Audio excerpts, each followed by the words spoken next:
मेरा नाम माया है। इस दुनिया में मेरी इकलौती बेटी के सिवा कोई नहीं है। मेरे पति का देहांत बहुत पहले हो चुका है। मैंने बहुत मेहनत करके जैसे तैसे अपनी बेटी को पढ़ाया लिखाया, क्योंकि मेरे पति का सपना था कि हमारी बेटी एक टीचर बने और हमारा नाम रोशन करे। मेरी बेटी प्रियंका बचपन से ही पढ़ने में भी बहुत तेज थी। आज मेरी बेटी एक टीचर बन गई है, जिसे देखकर मुझे बहुत गर्व होता है। अब जब हमारी आर्थिक स्थिति भी ठीक हो गई और हम एक खुशहाल जीवन जीने लगे, तो मैं अपनी बेटी से बोली कि अब तो तुम अपने पैरों पर खड़ी भी हो गई हो और तुम्हारी अब उम्र भी हो गई है, तो अब तुम्हें शादी कर लेनी चाहिए। इसलिए मैं अब तुम्हारे लिए लड़का देखना शुरू कर देती हूँ। मेरी बेटी ने कहा, मम्मी मुझे शादी नहीं करनी है। तो मैंने उससे कहा, अगर तुम किसी को पसंद करती हो तो तुम बेझिझक मुझे बता सकती हो बेटा। मेरी बात सुनकर प्रियंका ने कहा, नहीं मम्मी, ऐसी कोई भी बात नहीं है। मुझे कोई पसंद नहीं है, बस मैं शादी करना ही नहीं चाहती हूँ। उसके बाद मेरी बेटी अपने काम पर चली गई। मुझे लगा शायद उसके मन में शादी को लेकर कोई डर है, तो मैं उसे अच्छे से समझाऊंगी। अगले दिन मैंने अपनी बेटी को प्यार से कहा, बेटा अगर तुम शादी नहीं करोगी तो तुम्हारे पापा आज जहाँ कहीं भी होंगे वह बहुत दुखी हो जाएंगे, क्योंकि हर माँ बाप का सपना होता है कि उनके बच्चे अपने पैरों पर खड़े होने के बाद अपना घर बसाएं, वह भी अपने जीवन साथी के साथ अपने जीवन की एक नई शुरुआत करें, क्योंकि एक उम्र के बाद माँ बाप तो छोड़कर चले जाते हैं और जीवन भर साथ देने के लिए, ख्याल रखने के लिए कोई तो होना ही चाहिए। मेरी इस बात पर प्रियंका बोली, ठीक है मम्मी, मैं शादी करने के लिए तैयार हूँ, लेकिन मेरी एक शर्त है कि मैं इस लड़के से ही शादी करूँगी जो घर जमाई बने, क्योंकि मैं आपको छोड़कर इस घर से विदा नहीं होना चाहती हूँ। उसकी बात सुनकर मैंने कहा, ठीक है, जैसा तुम चाहती हो वैसा ही होगा। उसके बाद से मैंने ऐसे ही लड़के देखने शुरू कर दिए जो घर जमाई बनने के लिए तैयार हों, क्योंकि मेरी बेटी इकलौती है और वह सरकारी नौकरी भी करती है। इसीलिए मुझे जल्द ही एक बहुत अच्छा लड़का मिल गया और शर्त के मुताबिक वह घर जमाई बनने को भी तैयार था।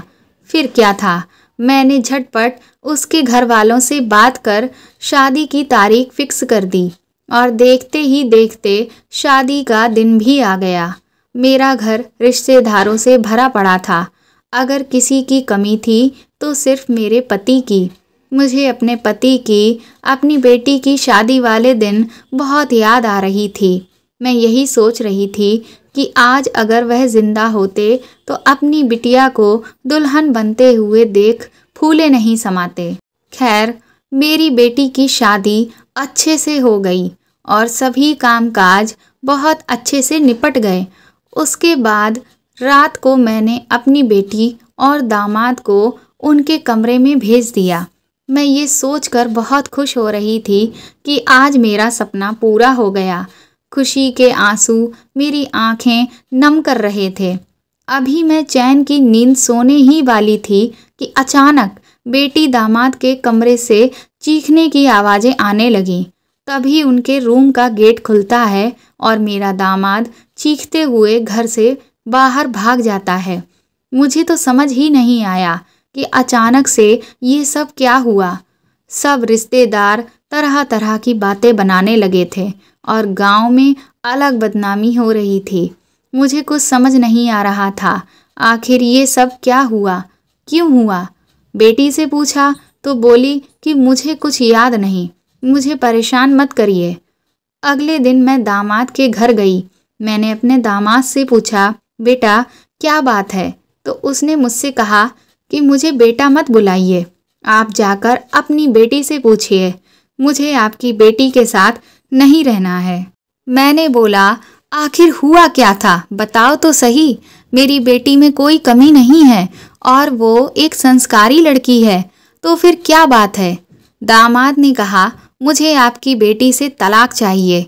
मैंने कहा, बेटा चलो घर चलकर बात करते हैं, जो समस्या है उसका समाधान करते हैं। लेकिन वह लड़का नहीं माना और उसने मेरी बेटी से तलाक ले लिया। मैंने अपने दामाद से कहा कि अब तुमने जब तलाक ले ही लिया है तो बेटा अब तो बता दो, आखिर हुआ क्या था? क्या हुआ था सुहागरात वाली रात को? लेकिन उसने कुछ भी नहीं बताया। मैंने अपनी बेटी से भी बहुत पूछा, लेकिन उसे भी कुछ याद ही नहीं था। फिर कुछ दिनों के बाद मैंने अपनी बेटी के लिए फिर से रिश्ते देखना शुरू कर दिए।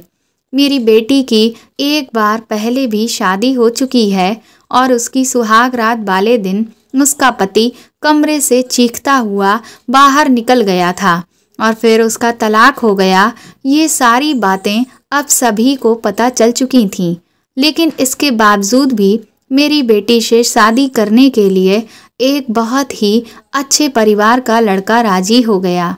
मेरी भी भगवान से यही दुआ थी कि मेरी बेटी का घर भी किसी तरह से बस जाए। खैर, देखते ही देखते मेरी बेटी की शादी का दिन आ गया, लेकिन इस बार मैंने अपनी बेटी की शादी धूमधाम से नहीं करी, बल्कि मंदिर में करवाई और बहुत ही कम रिश्तेदारों को शादी में शामिल किया, क्योंकि मुझे लगा कि अगर एक बार फिर से पहले की तरह कुछ भी उल्टा सीधा हो गया तो फिर कहीं मेरी और मेरी बेटी की और ज़्यादा बदनामी ना हो जाए। खैर, शादी बहुत अच्छे से हो गई और मैं अपनी बेटी और दामाद को अपने घर ले आई। जब रात हुई तो मैंने दोनों लोगों को उनके कमरे में भेज दिया और अपने कमरे में आकर मैं भगवान से प्रार्थना करने लगी कि वह अपनी कृपा बनाए रखें, आज रात अच्छे से बीत जाए और सब कुछ अच्छा कर दें। जैसा पहले हुआ वैसा दोबारा से अब कुछ भी ना हो।